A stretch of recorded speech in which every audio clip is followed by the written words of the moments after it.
এই জন্যে আমি বারবার আপনাদেরকে মনে করে একটা কথা, আমার জীবন থেকে উপলব্ধি করি একটা কথা, যে একমাত্র আল্লাহ ছাড়া এই পৃথিবীতে এবং পরকালে আমাদের আপন বলে কেউ নাই। বাকি সবাই সবার স্বার্থের জন্য আছে।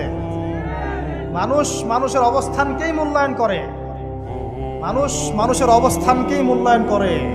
আল্লাহ রাব্বুল আলামিন আপনার ভিতরটাকে ভালোবাসেন। দেখেন, আপনি যখন নামাজ পড়েন নাই, আল্লাহ পাক কিন্তু আপনাকে ধ্বংস করে দেন নাই। আল্লাহ পরম করুণাময় আপনাকে হেদায়েত দিয়ে নামাজি বানিয়ে দিয়েছেন। জীবনে অনেক পাপ করেছেন, ইনস্ট্যান্ট আল্লাহ পাক শাস্তি দিতে পারতেন, আল্লাহ পাক দেন নাই। আল্লাহ আপনাকে ভালোবাসেন, আল্লাহ আমাকে ভালোবাসেন।